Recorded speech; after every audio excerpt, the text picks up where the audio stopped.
We're continuing now with our Baroque introduction, the Baroque terminology PowerPoint.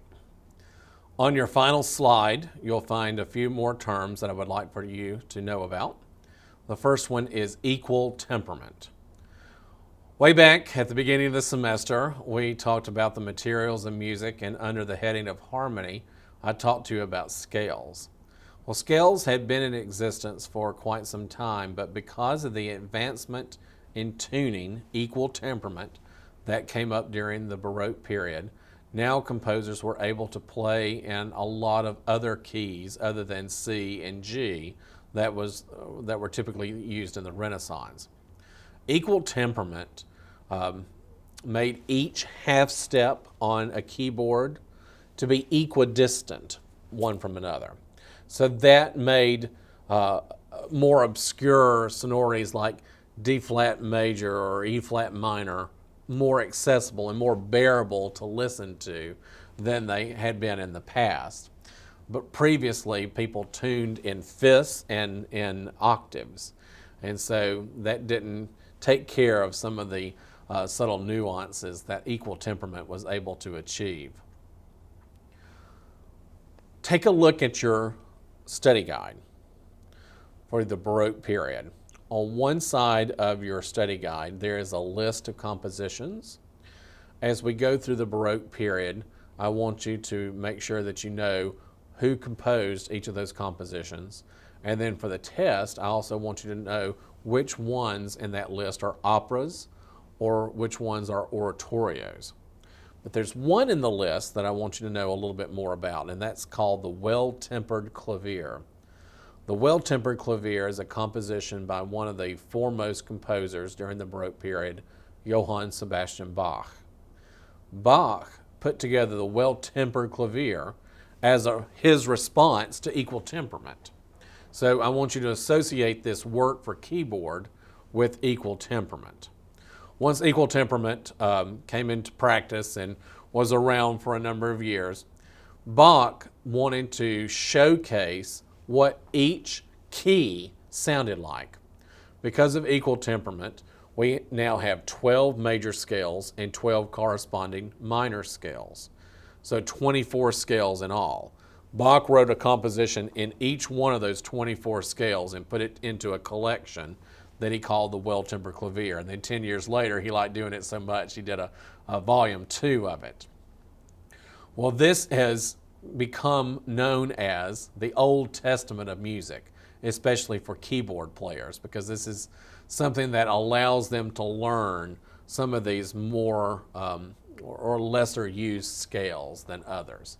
And it also gives them the opportunity to practice scales through a composition rather than just running scales with their fingers. So it's a very, very important composition. Bach and Handel are the two primary composers from the Baroque period. We'll talk about both of them. And they have some certain similarities. They were both born in the country of Germany. They were both born in the same year of 1685.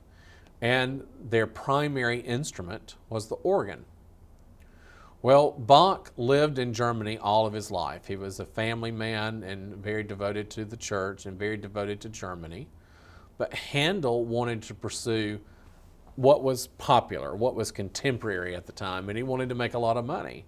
And the big contemporary concept was opera, so he wanted to learn as much about that as possible. After growing up and studying in Germany, he was offered the opportunity to study with a couple of other Italian composers, so he moved to Italy for a while. And then after that, he was able to go to London, where he was invited to do some concerts and really fell in love with London, and so he took up residence there. And that was a good thing for Handel. Both of these composers were virtuosos or virtuosic organ players, which meant they had great skills, they had great talent, and they worked and worked and worked to make that talent as best as they possibly could.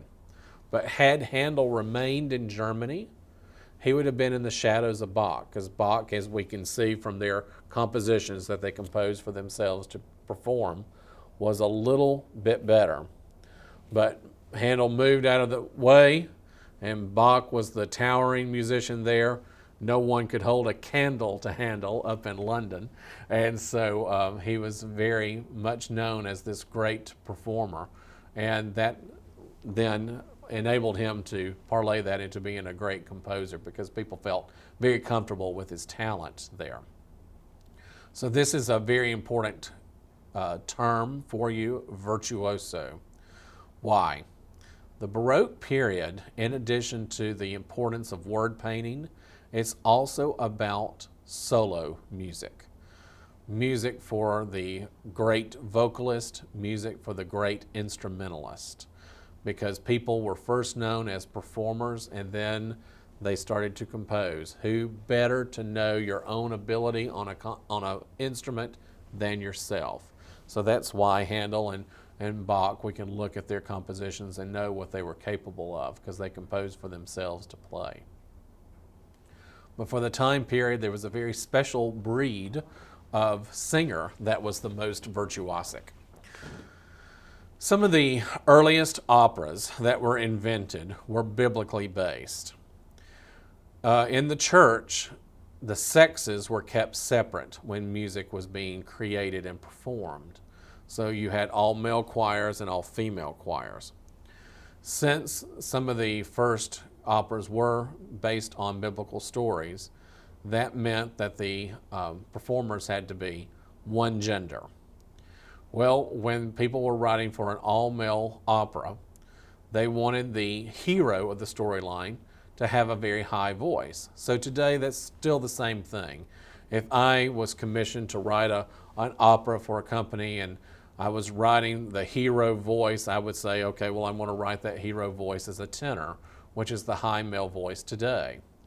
But back in the time period, the tenor range was not high enough.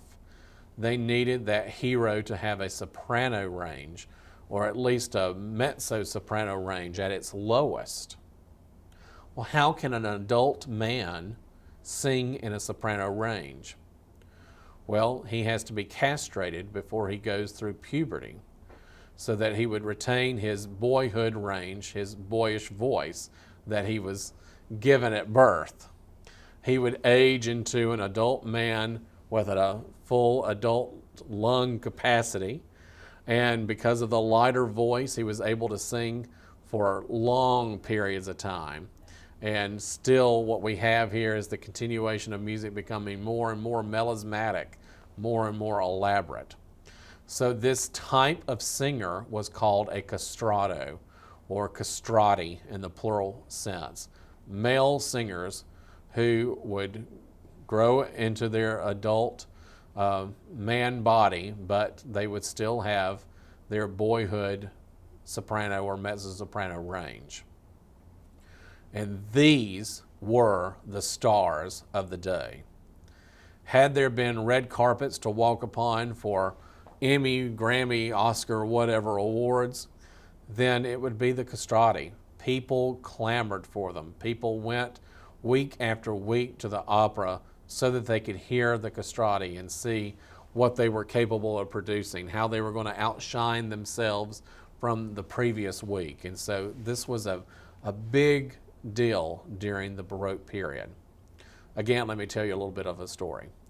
In my last story, I used the Lutheran Church, so let me use the Roman Catholic Church now. Let's say that you were a middle-class family at best, and you had a young son who was a member of your local Roman Catholic Church boy choir. All you needed to hear from your music director was this: your son has a beautiful voice.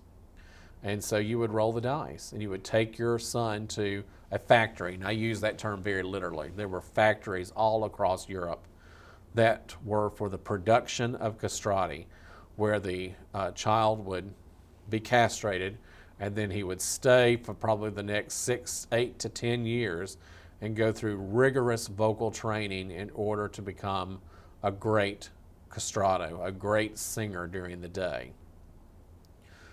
A lot of them succeeded, some of them didn't. And for the ones that didn't, probably the pressure, the overuse of singing in the conservatory caused their voices to break. Maybe one of their vocal cords became partially paralyzed or whatever, but they weren't able to sing any longer. Now they're not able to have a family for their own, so they just go back and have the best life as they possibly can. But the others that made it, even if you were just an okay castrato, then you were able to find work because churches were employing them, the opera houses were employing them, from the best singer down to castrati who were just going to be involved within the choir. And so you were able to take your family and raise them up into society, financially speaking. So this was something that went on for about a 200-year time frame. Finally, castrati were outlawed around Mozart's time, getting close to the turn of the 19th century. And then castrati still were made on the black market, mostly for the church. There is a couple of recordings of a castrato who finally moved over to New York City and made a couple of recordings of him. Very eerie sound. The leading castrato from the Baroque period, his name was Farinelli, and a movie was made about his life several years ago now. It's probably more than 10 years old. I didn't see the movie, but I listened to the soundtrack because I wanted to hear what they were going to try and mimic. What they did was they had a boy soprano and a leading female soprano sing the same, and they computer generated the voice. But probably the closest thing that we can listen to today that mimics this castrato is something called the countertenor.